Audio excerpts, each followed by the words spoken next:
টাকা। আপনারা নিশ্চয়ই অবগত আছেন, গত 2-3 দিন আগে আমাদের রাজ্যে যে প্রি বোর্ড মাধ্যমিক এবং উচ্চ মাধ্যমিকের পরীক্ষা হওয়ার কথা ছিল, তার আগেই আমাদের রাজ্যে তৎকালীন সরকারের শাসনে পরীক্ষার প্রশ্নপত্র ফাঁস হয়ে যায়। আমরা বলি না যে রাজ্যের সরকার বা রাজ্যের যিনি মুখ্যমন্ত্রী বা তিনি রাজ্যের শিক্ষা দপ্তরের দায়িত্বটা পালন করছেন, ওনারাই বলে নিয়েছেন রাজ্যের প্রশ্নপত্র ফাঁস করার জন্য।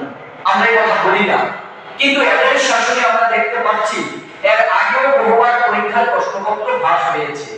তাহলে যিনি রাজ্যের মুখ্যমন্ত্রী তিনি রাজ্যের শিক্ষা দপ্তরের দায়িত্ব পালন করছেন। আমরা কিন্তু রাজ্যের বর্তমান যিনি শিক্ষা দপ্তরের দায়িত্ব পালন করেন, ওনাকে আমরা একটা স্কুল ভিজিট করতে দেখি না, ওনাকে শিক্ষা বিষয় নিয়ে কথা বলতে দেখি না।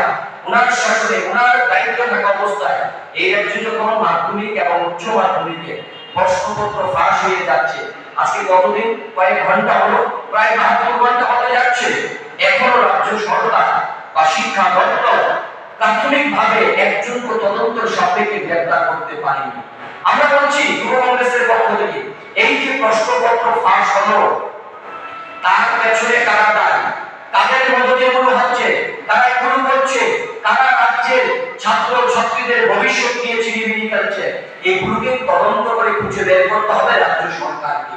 কারণ যিনি রাজ্য সরকারের শিক্ষামন্ত্রীর দায়িত্ব পালন করছেন তিনি ব্যস্ত আছেন খেলা আর মেলা নিয়ে, তিনি ব্যস্ত আছেন শুধু কোথায় কি টাকা কামানো যায় এগুলো নিয়ে ব্যস্ত আছেন।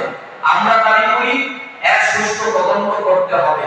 কারণ আজকে যখন এই জায়গাতে দাঁড়িয়ে প্রশ্নপত্র ফাঁস হয়ে যাচ্ছে বা এগুলো আমরা খবরে বেরিয়ে আসে, আমরা কিন্তু এখনো জানি না কারা এগুলো করছে। তার থেকে বোঝা যাচ্ছে যে আমাদের রাজ্যে যতগুলো কোম্পানির এক্সাম হচ্ছে আরো প্রশ্নপত্র ফাঁস হচ্ছে, এগুলো বেরিয়ে আসছে না, তাই আমরা জানতে পারছি না। আমরা দাবি করব এর পেছনে তারা দায়ী, তাদেরকে খুঁজে বের করতে হবে। এখন 6 বছর ধরে আমাদের রাজ্যে তৎকালীন সরকার এদের শাসনকালে রাজ্যের শিক্ষা ব্যবস্থার পরিকাঠামো নেই বললেই চলে। প্রত্যেকদিন আমরা আপনাদের মাধ্যমে দেখি এই রাজ্যের কোনো না কোনো জায়গাতে কোথাও না কোথাও রাজ্যের ছাত্র ছাত্রীরা, অভিভাবকরা তারা রাস্তা অবরোধ করছে, স্কুলে তালা ঝুলিয়ে দিচ্ছে, একটাই কারণ রাজ্যে শিক্ষক নেই স্কুলগুলোতে। আর যিনি আমার আগের দিন বলছিলেন পাঠ্যরা যে গোটা ভারতবর্ষের মধ্যে যদি ভারতবর্ষের সর্বকালীন সর্বশ্রেষ্ঠ ব্যক্ত শিক্ষা মন্ত্রীর উপাধি দেওয়া হয় তার নাম রতন বাবু। কারণ তিনি যখন এই রাজ্যের শিক্ষা দপ্তরের দায়িত্ব পালন করেন, এই রাজ্যের শিক্ষা ব্যবস্থাকে তিনি শ্মশানে নিয়ে গিয়েছে। ওনার শাসনকালে এই যে আমাদের রাজ্যে আজকে যে প্রশ্নপত্র ফাঁস হলো মাত্র 100টি স্কুলকে বাদ দিয়ে, যেই 100টি স্কুল বিদ্যাজ্যোতি প্রকল্পের আওতায় নিয়ে আসা হলো, এবং বাকি স্কুলগুলোতে আগে আমাদের রাজ্যে ছিল না, প্রত্যেক স্কুল আলাদা আলাদা তার প্রি বোর্ডে প্রশ্নপত্র, এই যে কেন্দ্রীয়ভাবে প্রশ্ন, আমরা মনে করি এর মধ্যে একটা অর্থের লেনদেন আছে। না হলে হঠাৎ করে রতনবাবু যখন শিক্ষামন্ত্রী তিনি বলেন যে গোটা রাজ্যের সমস্ত স্কুলের প্রি বোর্ডে যে পরীক্ষার প্রশ্নপত্র এক জায়গা থেকে করা হবে, নিশ্চয়ই তার পেছনে কোনো অর্থের লেনদেন আছে। এই যে প্রশ্নপত্র ফাঁস হলো, এমনিতেও তো ফাঁস হয়ে যায়নি, এই প্রশ্নপত্র ফাঁসের পেছনে আমরা মনে করি একটা অর্থের লেনদেন আছে কার সঙ্গে। এবং এই যে টিবিএসসি বোর্ড এই পরীক্ষার প্রশ্নপত্র ফাঁস হয়ে যাওয়ার পর একটা প্রশ্নপত্র ফাঁস হয়েছে বাংলা, কিন্তু আজকে সংবাদ মাধ্যমে দেখলাম আরো নাকি বাকি পরীক্ষার যে প্রশ্নপত্র সেগুলো নাকি স্টুডেন্টদের কাছে, ছাত্রছাত্রীদের কাছে চলে গিয়েছে। তাই ত্রিপুরার মধ্যশিক্ষা পর্ষদ তড়িঘড়ি সিদ্ধান্ত করলেন পরীক্ষা স্থগিত করবে। আমরা বলছি স্থগিতকারী একটা সমস্যার সমাধান নয়, এই সমস্ত পরীক্ষা বাতিল করতে হবে।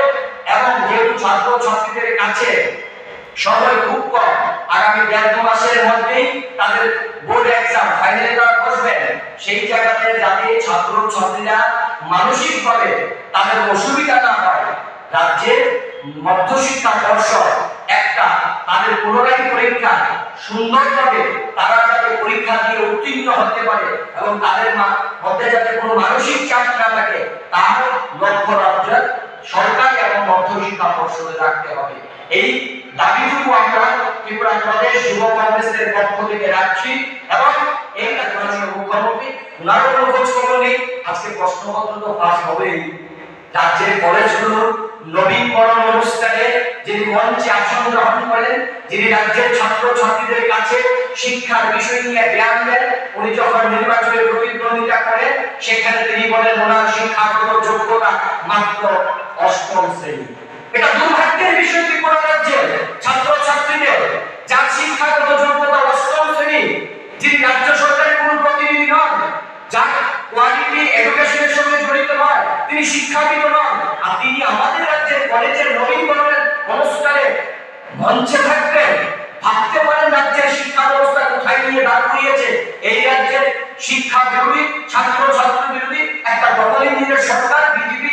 এর আগেও আমরা বিদ্যাজ্যোতি প্রকল্পকে নিয়ে শিক্ষার বিভিন্ন বিষয় নিয়ে আমরা যখন শিক্ষা দপ্তরে গিয়ে আমরা আন্দোলন করতাম, ডেপুটেশন দিতাম, দাবি রাখতাম, মনে হয় আমরা যাদের কাছে কথাগুলো বলছি এগুলো ইট পাটকেলের কাছে বলছি, দেওয়ালের কাছে বলছি, তাদের কানে গেল তারা শুনতে পায় না।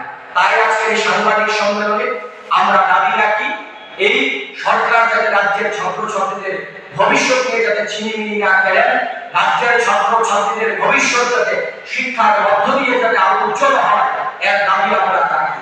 এবং